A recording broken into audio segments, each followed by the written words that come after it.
अस्सलामुअलैकुम वरहमतुल्लाहि वबरकातुहू। कैसे हैं आप सब? वेलकम है आपका स्मास कॉर्नर पे। आज मैं आप सबके लिए लेकर आई हूँ सूजी और मैदे से बने हुए ज़बरदस्त किस्म के हेल्दी बिस्किट। आप ज़रूर बनाएं, बच्चों और बड़ों सबको बहुत पसंद आएंगे। बनाना बहुत आसान है। सबसे पहले मैं आपको इंग्रेडिएंट्स बता देती हूँ। यहाँ मैंने लिया है 2 कप दूध, कुटी हुई सब्ज़ इलायची, 1 टीस्पून सौंफ और 1.5 कप चीनी। यहाँ पर मैं ले लूँगी एक बाउल जिसके अंदर हम शामिल करेंगे 2 कप दूध। आप चीनी की जगह पे गुड़ भी ले सकते हैं, गुड़ से ये ज़्यादा हेल्दी बनेंगे। मेरे पास गुड़ नहीं था इसलिए मैंने चीनी ले ली है। चीनी और गुड़ दोनों ही इस्तेमाल किए जा सकते हैं, दोनों बहुत ज़बरदस्त लगेंगे। अब मैंने डाल दी है कुटी हुई सब्ज़ इलायची, 1 टीस्पून सौंफ और यहाँ मैंने डाल दिया 1.5 कप चीनी।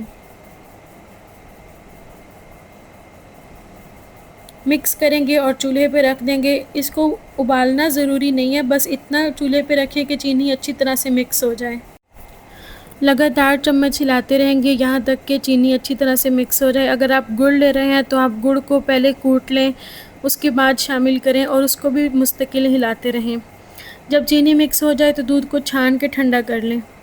यहाँ मैंने लिया है 1 कप मैदा, 1.5 कप सूजी, हाफ़ कप ऑयल और कुछ नट्स ले लिए हैं, salted peanuts, desiccated coconut, crushed almonds और पीसेस में कटी हुई किशमिश।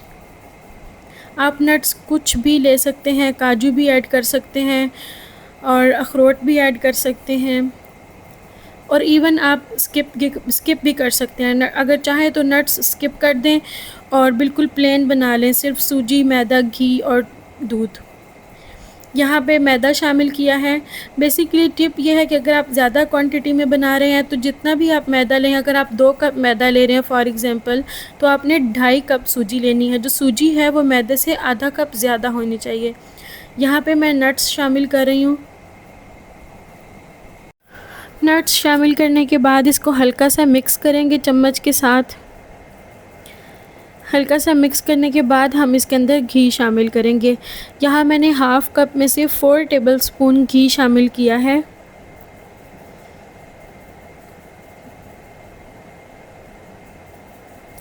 घी शामिल करने के बाद मेक श्योर करें कि घी अच्छी तरह से हमारे ड्राई मिक्सचर के अंदर मिक्स होना चाहिए।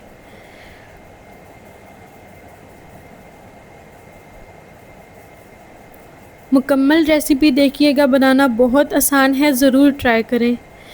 यहाँ पे आपने घी इतना शामिल करना है कि जिस तरह मैं इसको दबा के देख रही हूँ तो ये बाइंड होना चाहिए।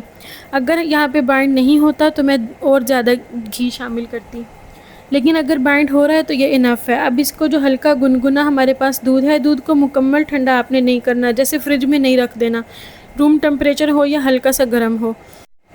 यहाँ पे दूध डालने के बाद बहुत ही स्टिकी किस्म का डो रेडी होगा, लेकिन आपने परेशान नहीं होना क्योंकि हमें स्टिकी किस्म का डो ही चाहिए। यहाँ पे आपको नज़र आ रहा है कि हाथों से चिपक रहा है और बहुत मुश्किल है इसको हैंडल करना या इसको बेलना, लेकिन आप इसको हल्का सा टुगेदर करें, ऊपर घी से ग्रीस करें और 15 मिनट के लिए आप इसको फ्रिज में रख दें।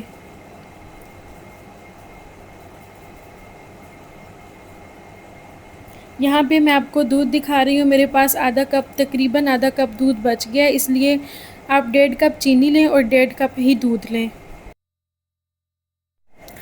यहाँ पे 15 मिनट हो चुके हैं। 15 मिनट बाद मैंने इसको फ्रिज से निकाल लिया है और अब आप यहाँ पे मैजिक देखें कि अब ये बिल्कुल भी हाथों से नहीं चिपक रही। जिस तरह से मर्ज़ी आप इसको शेप दें, इसको बेलें, ये बिल्कुल ईज़ी टू हैंडल है। यहाँ पे मैं आपको चेक करवा रही हूँ कि अब ये बिल्कुल हाथों से नहीं चिपक रही। जब आप स्टिकी किस्म का जो डो है फ्रिज में रखेंगे तो वो बिल्कुल 15 मिनट बाद रेडी हो जाएगा। यहाँ पे हल्का सा इसको नीड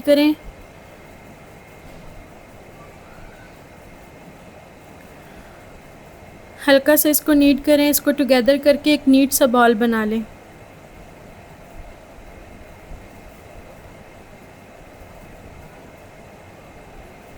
मेरे घर में शुगर पेशेंट हैं तो मैं उनके लिए अक्सर ये बना के रखती हूँ। हाँ, ये है कि शुगर पेशेंट के लिए अगर आप बना रहे हैं तो आप चीनी की जगह पे गुड़ डालें, और वो भी बहुत थोड़ा सा।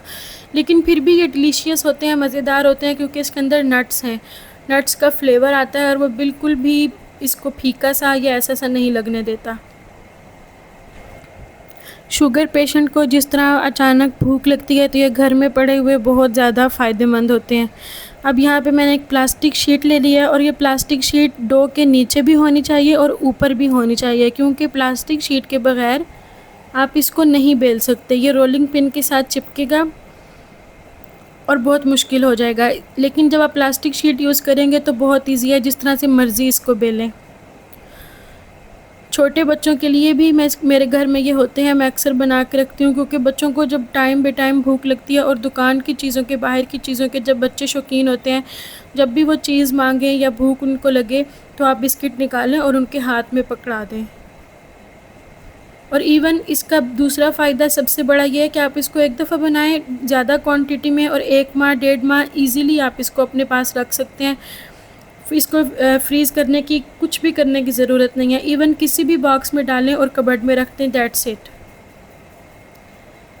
जो हम नॉर्मल घर की रोटी बनाते हैं उससे थोड़ी सी ज़्यादा ये मोटी होनी चाहिए, लेकिन बहुत ज़्यादा नहीं।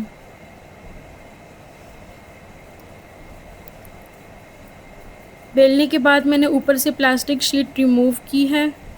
अब यहाँ पे मेरे पास हैं डिफरेंट शेप्स के कुकी कटर, मैं उनको यूज़ करके यहाँ पे इसको शेप दे रही हूँ।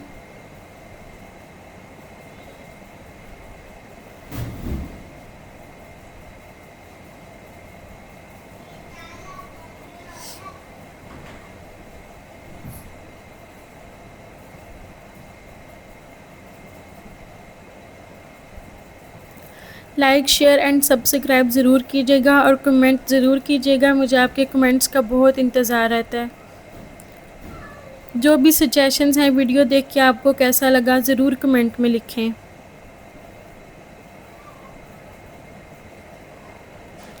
रेसिपी ज़रूर बनाइएगा, बहुत लो बजट रेसिपी है, ज़्यादा एफ़र्ट भी नहीं लगती, और आपको बहुत मज़ा आएगा। यहाँ पे जो साइड से एक्स्ट्रा डो है उसको मैं आराम से केयरफुली रिमूव कर लूँगी।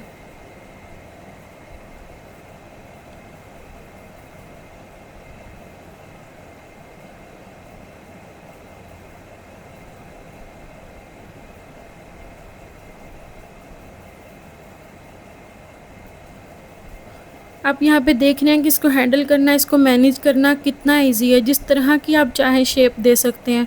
आप इसको नॉर्मल राउंड शेप दे सकते हैं, कुछ भी।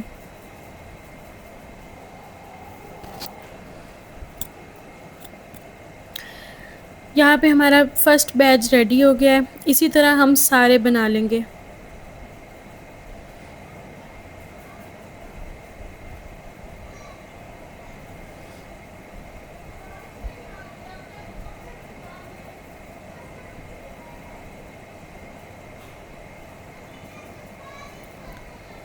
यहाँ पे मैंने फोर्क के साथ हल्का सा डिज़ाइन बनाया है।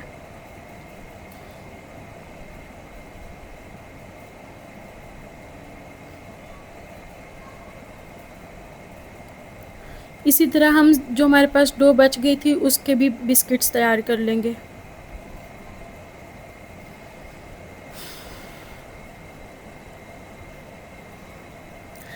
यहाँ पे हमारे सारे बिस्किट्स रेडी हो गए हैं। अब इनको फ्राई करने का टाइम है। किसी भी कढ़ाई के अंदर ऑयल गरम करें और जो हमने तैयार किए हैं बिस्किट्स वो शामिल कर दें।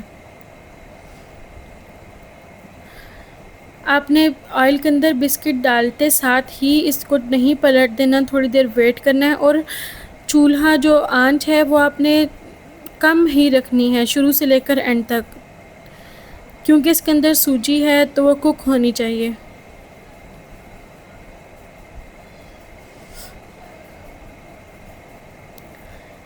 यहाँ पे इसको अच्छा सा गोल्डन कलर दे लें। यहाँ पे आपको नज़र आ रहा है छोटे छोटे जो किशमिश के पीसीज हैं वो 2-4 निकल आते हैं बाहर। इसको इग्नोर कर दें, इससे आपने परेशान नहीं होना।